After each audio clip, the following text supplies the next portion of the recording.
پیر پہ کھڑا ہونا ہے, ایک غیرت مند ملک بننا ہے, کسی کے سامنے ہاتھ نہیں پھیلانا. جب اس میں خودداری آ جاتی ہے وہ پھر قربانیاں دیتی ہے, اور مشکل وقت سے نکلنے کے لیے ہمیشہ قربانیاں دینی پڑتی ہیں. اب میرا گھر ہے, قرضے چڑھ گئے. اب جب قرضے چڑھ گئے تو میں کیا کروں گا؟ میں اپنی آمدنی بڑھانے کی کوشش کروں گا, اور جب تک میری آمدنی بڑھتی میں اپنے خرچے کم کروں گا. اس کے علاوہ تو جب سے اللہ نے دنیا بنائی ہے اور کوئی دوسرا راستہ نہیں ہے.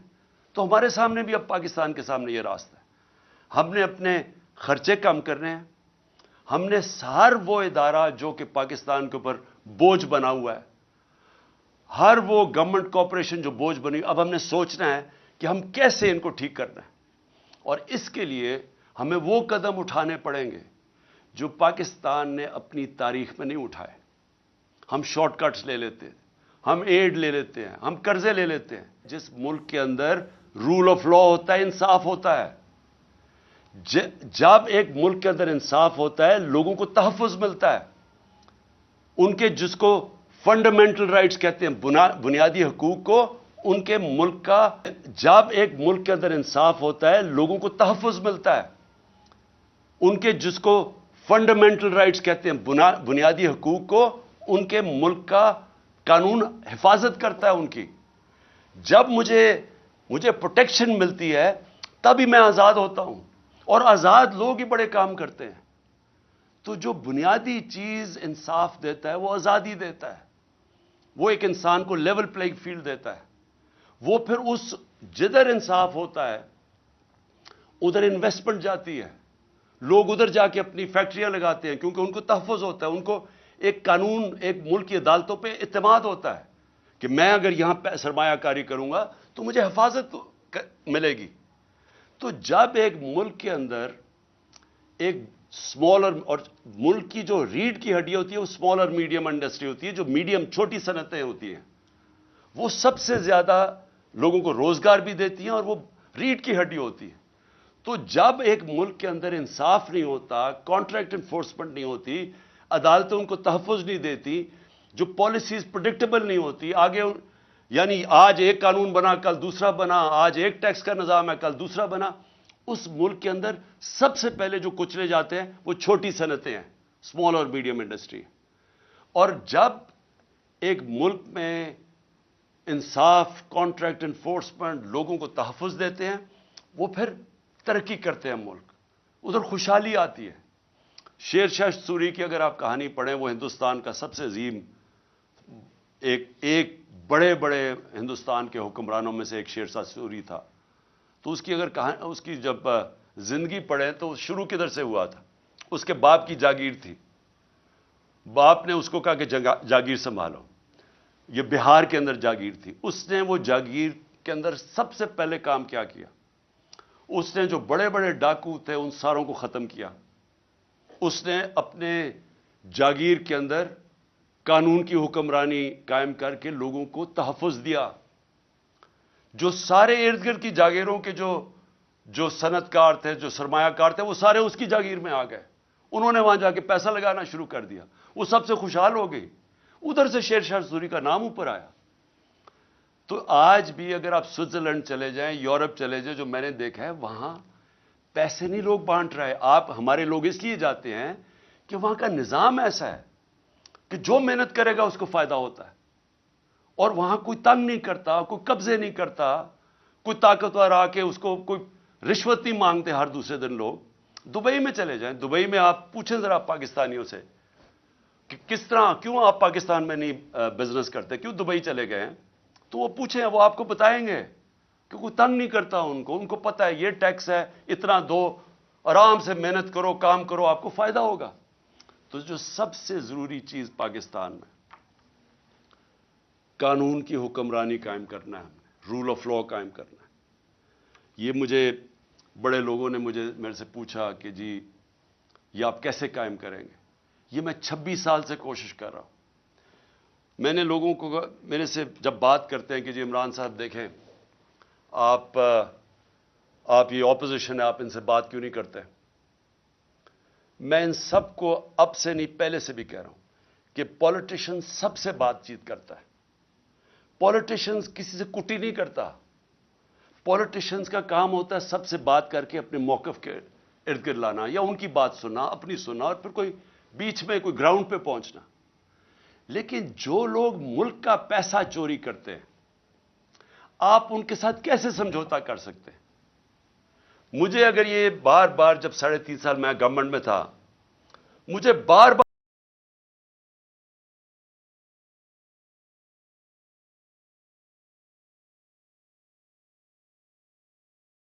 این آر او دے دو. میں این آر او نہیں دے سکتا, کیونکہ میرا پیسہ انہوں نے نہیں چوری کیا, پیسہ عوام کا چوری کیا ہے. میں کون ہوتا ہوں کہ عوام کا پیسہ ان کو معاف کر دوں؟ اور جب آپ ان کو معاف کرتے ہیں تو باقی چوروں کو کیوں پکڑتے ہیں؟ پھر جیلوں میں بیچارے غریب لوگ کیوں پھنسائے ہوئے ہیں؟ میں سب سے بات کرنے کے لیے تیار ہوں, سب سے سمجھوتا کرنے کے لیے تیار ہوں, کیونکہ جو آگے پاکستان کے حالات ہیں, میں پھر سے کہہ رہا ہوں کہ ساری قوم کو مل کے ان کا مقابلہ کرنا پڑے گا. میرے اوپر قاتلانہ حملہ ہوا, مجھے پتہ ہے کس کس نے حملہ کیا. میرے اوپر حملہ ہوا, میں معاف کرنے کے لیے تیار ہوں ملک کی خاطر, کیونکہ ہمارے نبی صلی اللہ علیہ وسلم نے, جن کے ہم امتی ہیں, انہوں نے جب فتح مکہ ہوا تو انہوں نے جن لوگوں نے ان کے اوپر ظلم کیا تھا, انہوں نے سب کو معاف کر دیا. نیلسن منڈیلا نے اسی سنت پہ چلتے ہوئے, کیونکہ وہ تو رحمت العالمین ہے نا, وہ تو سب انسانوں کے لیے ایک رحمت بن کے آئے تھے. تو نیلسن منڈیلا نے جب 27 سال جیل میں گزارے, جب وہ باہر نکلا تو اس نے سب کو معاف کر دیا جنہوں نے اس کے اوپر ظلم کیا تھا. اور اس نے یہ کہا کہ ٹروتھ اینڈ ریکنسیلیشن, بس یہ سچ بول دو کہ آپ نے یہ ظلم کیا ہے تو ہم آپ کو معاف کر دیتے ہیں. ساؤتھ افریقہ کو بچا گیا, وہاں خون خرابہ ہونا تھا. آج بھی پاکستان جدھر کھڑا ہے اس وقت ملک کو اکٹھا ہونا ہے. تو میرے لیے, میں اپنی اگر ذات کے لیے پالیٹکس کر رہا ہوتا تو میں بھی کہاں جی اس کو میں نہیں چھوڑوں گا تو اس سے میں بدلہ لوں گا تو فلانے سے لوں گا. یہ میری ذات کی بات نہیں ہے, یہ ملک کی بات ہے. اور ملک آج ادھر کھڑا ہے. پاکستان کی تاریخ میں اتنا برا وقت پاکستانیوں پہ نہیں آیا. اس وقت جو اندازہ یو این ڈی پی اندازہ لگا رہی ہے کہ 1 کروڑ لوگ غربت کی لکیر سے نیچے چلے جائیں گے. ایک اندازے کے مطابق 50 لاکھ لوگ وہ بھوکے رہ جائیں گے. جو آج کل حالات ہے, تو ہم سب کی ذمہ داری ہے کہ اپنے ملک کے لوگوں کی جو اس وقت مشکل حالات میں ہیں, جو مہنگائی میں وہ حالات ہیں جو کبھی پاکستان میں نہیں تھے, ہمیں ان کو سامنے رکھنا ہے, اپنی ذات کے اوپر نہیں آنا. ان کے لیے ہمیں ملک کو اکٹھا کرنا ہے. ہم نے آگے اس ملک کو پیر پہ کھڑا کرنا ہے تو شروع ادھر سے ہوگا جدھر ایک سارے ادارے مل کے اب فیصلہ کریں. عدلیہ, ہماری عدلیہ کا بہت بڑا رول ہے. جوڈیشل ریفارمز چاہیے. ہم اپنی عدلیہ کے اندر ریفارمز کریں تاکہ انویسٹر آئے. سب سے زیادہ پاکستان کا اثاثہ میرے پاکستانیوں یاد رکھیں اوورسیز پاکستانی ہیں. یہ جو آپ کے تقریباً 1 کروڑ پاکستانی باہر بیٹھا ہوا ہے, ان کا پیسہ ڈالروں میں کمایا جا رہا ہے. یہ اتنا بڑا اثاثہ ہے کہ ہم تھوڑی عقل استعمال کر لیں, ملک میں ماحول ٹھیک کر دیں, جس کو کہتے ہیں انویسٹمنٹ انوائرمنٹ ٹھیک کر دیں, ایز آف ڈوئنگ بزنس کر دیں. ہم ان کے لیے رکاوٹیں کم کر دیں. ہم اپنی بیوروکریسی کو, سول سروس کو, اپنی عدلیہ کو, اپنی فورن مشنز جو بیٹھی ہوئی ہیں, ہماری جو فورن ایمبیسیز ہیں, سب کو لگا دیں کہ ہم نے ان کو سہولتیں دینی ہیں پاکستان میں, تاکہ یہ اب پاکستان میں سرمایہ کاری کریں. آپ کو اندازہ نہیں کہ اس ملک میں کتنا پیسہ آ سکتا ہے. جو ہم تھوڑے تھوڑے ڈالرز کے لیے ذلیل ہو رہے ہیں دنیا میں, ایک دفعہ بیرون ملک پاکستانیوں کے لیے ہم ماحول بنا دیں, اس ملک میں اتنا پیسہ آ سکتا ہے, ڈالرز آ سکتے ہیں کہ ہمیں کبھی آئی ایم ایف کے پاس جانا نہ پڑے. آپ کو میں ابھی بلومبرگ ایک ایک وہ میگزین ہے بلومبرگ، اس میگزین کے اندر، کیونکہ دنیا کے اندر دنیا کے جو ملک ہیں ان کی معیشت کے اوپر وہ کامنٹ کرتی ہے، دبئی میں، ذرا یہ غور سے سنیں، دبئی میں 20,000 پاکستانی، 20,000 پاکستانیوں نے پراپرٹیز خریدی ہیں 10.4 ارب ڈالر کی۔ ہم آئی ایم ایف کے پیچھے، ہمارا پروگرام تھا 6 ارب ڈالر کا، ہم نے 3 ارب ڈالر لیے تھے اپنے دور میں۔ ہم اس کے لیے اپنی آزادی بھی کھو بیٹھتے ہیں، اپنی عزت بھی کھو بیٹھتے ہیں۔ صرف 20,000، یاد رکھیں 1 کروڑ پاکستانی باہر ہے، 20,000 پاکستانیوں نے دبئی میں 10.4 ارب ڈالر کی پراپرٹی خریدی ہے۔ تو وہ پہلے تو پوچھے وہ دبئی میں کیوں خرید رہے ہیں؟ اور وہ تو یہاں سے پیسہ باہر جا رہا ہے نا۔ ہمیں پتہ ہے کہ یہاں بڑے بڑے جو بدقسمتی سے یا طاقتور لوگ جو یہ پیسہ چوری کرتے ہیں وہ سارا باہر بھیج دیتے ہیں۔ یہ جو سارے مے فیئر کے فلیٹ اور یہ سارا یہاں کا چوری کیا ہوا پیسہ گیا ہوا ہے۔ تو میں تو صرف دبئی کی بات کر رہا ہوں، میں تو یورپ کی نہیں بات کر رہا، میں امریکہ کی نہیں بات کر رہا، میں انگلینڈ کی بات نہیں کر رہا، لندن میں کتنی پراپرٹیز ہے پاکستانیوں کی اس کی بات نہیں کر رہا، میں تو صرف دبئی کی بات کر رہا ہوں۔ سوچیں پاکستانیوں کا یہ تو ملک سے باہر پیسہ جا رہا ہے۔ یہ سوچ لیں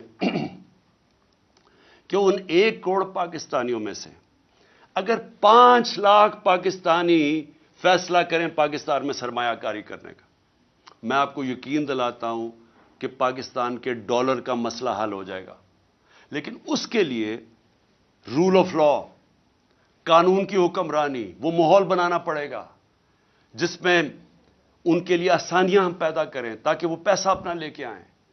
اور یہ دنیا میں جب ویتنام، یہ جو ملک آگے بڑھے ہیں، ان ساروں نے ماحول پیدا کیا جدھر سے باہر سے انویسٹمنٹ آئی، لیکن ان کے پاس، ان کے لوگوں نے نہیں کی، انہوں نے تو چائنیز انویسٹمنٹ لے کے آئے ویتنام میں۔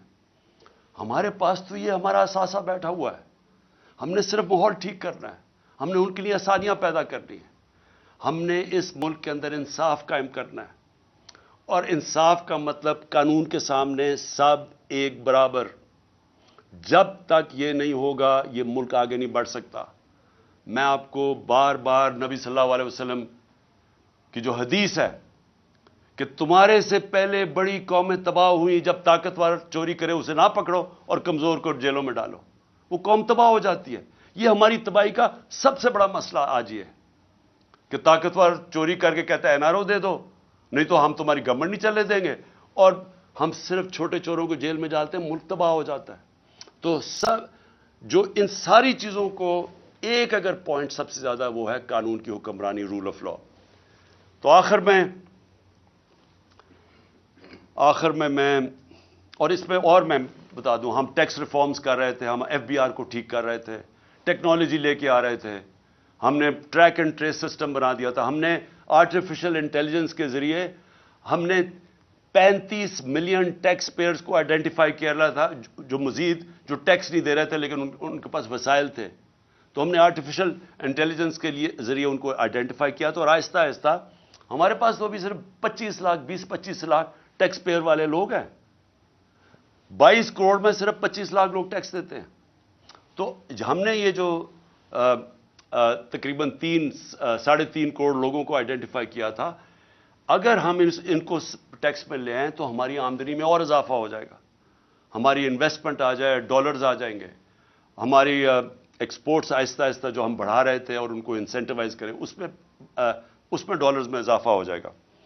تو آخر میں اور پھر مدنیات، ہم نے کبھی اس کے اوپر زور ہی نہیں دیا۔ ایک تو بڑا غلط کیا کہ سارے صوبوں کے اندر منرلز کی جو ڈپارٹمنٹ ہے وہ ادھر ڈال دی، ان کے پاس کیپیسٹی نہیں ہے۔ اتنا زیادہ پوٹینشیل ہے پاکستان مدنیات یا منرلز کو ہم بیچ کے، ہم نے اس میں بھی ایسٹیمیٹ کیا ہم اور ڈالرز لا سکتے ہیں پاکستان کے اندر۔ تو آخر میں انشاءاللہ اگلے ہفتے میں اپنا پہلا جلسہ کر رہا ہوں اور میں آغاز کر رہا ہوں اپنی الیکشن کیمپین کا۔ میں اپنی ساری اب خیبر پختونخوا اور پنجاب میں سارے اپنی پارٹی کو کہنا چاہوں گا تیاری کر لیں. میں انشاءاللہ اگلے ہفتے 10 دن زیادہ سے زیادہ 2 ہفتے تک ٹکٹ سارے بانٹ دوں گا. میں اب خود ٹکٹس کا میں آپ کو یہ بتا دوں کہ اس باری میں خود ٹکٹس دے رہا ہوں.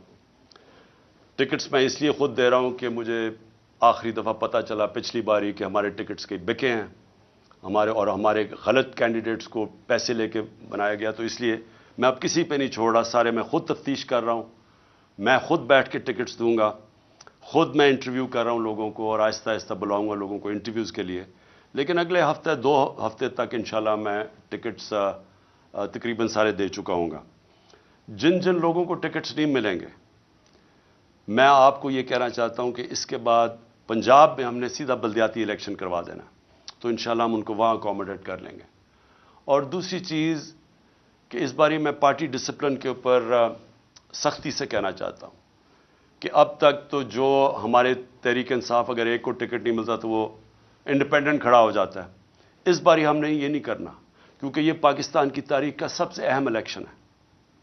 اس کے لیے اگر جو پارٹی ڈسپلن توڑے گا فوری طور پہ ہم اس کو پارٹی سے نکال دیں گے. اور میں اس لیے کہہ رہا ہوں کیونکہ میں پوری اپنی دیانتداری سے کوشش کر رہا ہوں, اور میں آپ کو یہ کہتا ہوں کہ کسی قسم کی نہ میں نے سفارش آج تک سنی ہے, نہ مجھے کسی قسم کی کوئی لالچ کوئی دے سکتا ہے. تو میں اپنی پوری دیانتداری سے ٹکٹس دوں گا. اور میں پھر سے کہتا ہوں کہ اگر کوئی کسی نے پھر کھڑا ہو گیا تو ہم اس کو اس باری پارٹی سے نکال دیں گے. ہفتے کو پہلا میرا جلسہ ہے, اور مجھے یہ پتہ ہے کہ اس وقت ایک پلان بنا ہوا ہے.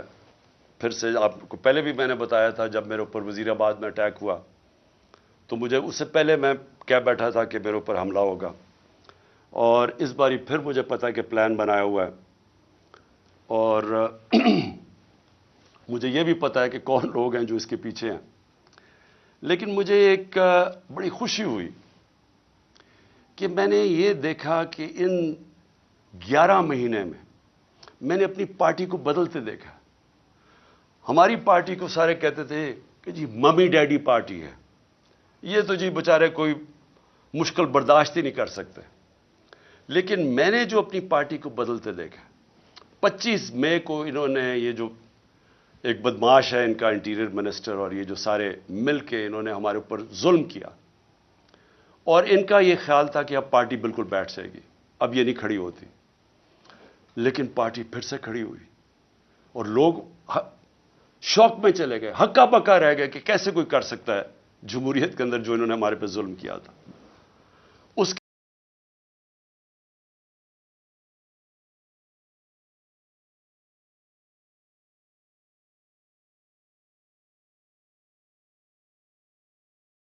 کا عزم مضبوط ہو گیا.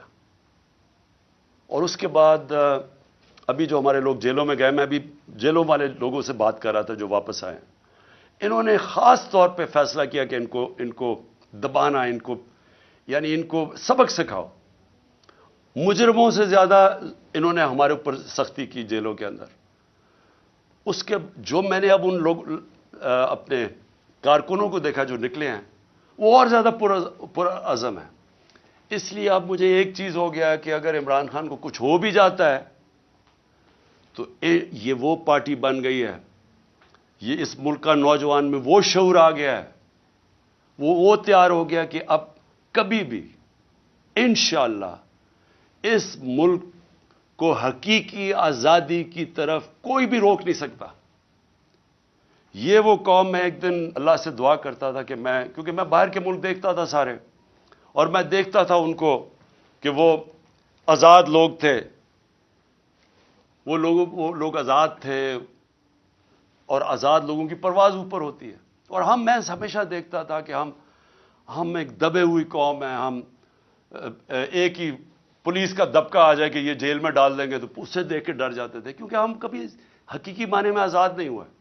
اب میں ایک آزاد قوم کو ابھرتے دیکھ رہا ہوں. میں اپنے نوجوانوں کو لا الہ الا اللہ کا مطلب سمجھتے دیکھ رہا ہوں. لا الہ الا اللہ انسان کو غیرت دیتا ہے, خودداری دیتا ہے. یہ جو خوف کا سب سے بڑا جو غلامی انسان کرتا ہے, وہ خوف کی بت کی غلامی کرتا ہے. میں نے اس سے آزاد ہوتے دیکھا لوگوں کو.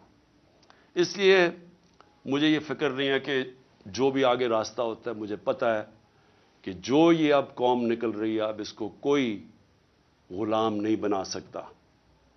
پاکستان زندہ باد.